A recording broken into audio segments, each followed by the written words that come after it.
Hello and welcome. Today we're diving deep into a really critical topic, the prophylactic strategies for patients with asplenia or hyposplenism. We're talking about folks living without a fully functioning spleen. And in this particular field of medicine, getting the preventative measures right, well, it's not just best practice, it is absolutely life-saving. So here's our roadmap. We'll start by unpacking the immunological void left by asplenia. Then, we'll build up the key pillars of prophylaxis. After that, we'll tackle some special clinical scenarios you're likely to encounter, and we'll wrap up by putting your knowledge to the test. All right, let's jump right in. Section 1. We need to start with the fundamental problem here. What exactly happens, immunologically speaking, when the spleen is either gone or not working?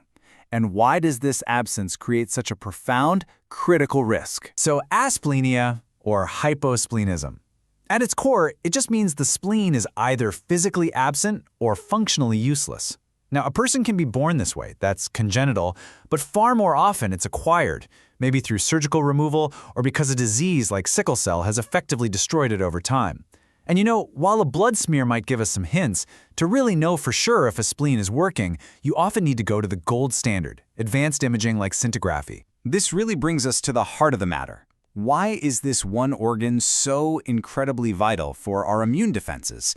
I mean, what specific jobs is it doing that no other part of the body can fully step up and replicate? Well, you can think of the spleen as the body's primary bouncer for a very specific type of troublemaker, encapsulated bacteria. These are pathogens with a slippery polysaccharide coating that helps them evade the immune system. The spleen is uniquely designed to filter them out of the blood. We're talking about major threats like pneumococci, Hib, and meningococci. On top of that, it's a key player in churning out that first wave of IgM antibodies. So you take that away and the body is left profoundly, dangerously vulnerable to overwhelming infection. And a consequence of that vulnerability has a name: Overwhelming Post-Splenectomy Infection, or OPSI. The mortality rate here it's just staggering. 50 to 70%. Think about that. That is a catastrophic failure of the immune system's ability to respond. Now here's the kicker. When we look at what causes these devastating infections, one pathogen stands head and shoulders above the rest. Up to 90% of all OPSI cases are caused by Streptococcus pneumoniae. This single fact is the absolute cornerstone of our entire prophylactic strategy. It makes pneumococcus our undisputed public enemy #1. So faced with this massive immunological void, how do we fight back? How do we construct a protective shield for these patients? This brings us to what I call the pillars of prophylaxis. You wouldn't build a house on a weak foundation, right? It's the same idea here. Our prophylactic strategy is the foundation protecting the patient, and it rests on 3 solid critical elements: a really comprehensive vaccination schedule, the continuous use of antibiotics, and just as important, rigorous patient education. All 3 have to work together. Okay, pillar number 1, vaccination. The strategy here is laser-focused on 4 key pathogens. For pneumococcus, our main villain, we use a 1-2 punch: a conjugate vaccine first, followed by a polysaccharide vaccine. For Hib, it's a single dose if they haven't had it.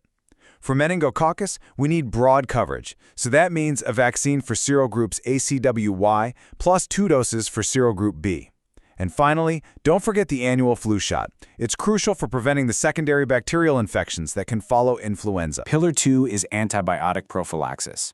This provides a continuous safety net day in and day out. For adults, the standard guideline is a minimum of 2 years. For children, though, it's much stricter. We continue it at least until they're 12 years old. And of course, for particularly high-risk patients, you might even consider lifelong therapy after consulting a specialist. And thankfully, we have good alternatives for those with penicillin allergies. Okay, so we've built the theoretical foundation. We understand the risks, and we have our pillars of protection. Now let's apply this knowledge to some real-world clinical scenarios that demand sharp thinking and decisive action. Let's start with our first case. An asplenic patient walks into your clinic. They've been bitten by a dog. Now, for most people, this is a local wound issue, but for this patient, it represents a unique and incredibly serious infectious risk. So, what's the plan? What do you do right now? Your action has to be immediate. The primary risk here isn't our usual suspect, pneumococcus. It's a bacterium called Capnocytophaga canimorsus. It lives in the saliva of healthy cats and dogs and can cause a fulminant, deadly sepsis in asplenic patients. The protocol is clear. You immediately prescribe a 5-day course of antibiotics, something like clindamycin plus ciprofloxacin, to specifically cover this dangerous threat. Let's try another one. Case 2. Your asplenic patient is really excited about a trip they're planning, but their destination is in a malaria-endemic region. This raises a whole new set of flags. What specific advice and precautions are absolutely essential before they pack their bags? Okay, travel always introduces new variables. Malaria is a huge concern here. Chemoprophylaxis isn't just a suggestion, it's non-negotiable because the risk of severe disease is so high. But you also have to think about other threats, like tick-borne babesiosis. So the bottom line is this. A consultation with a certified travel medicine specialist is absolutely mandatory. They'll create a tailored plan, and, as always, you have to hammer home the importance of meticulous personal and hand hygiene. All right, you have absorbed a ton of high-yield information, so now it's time to lock it in.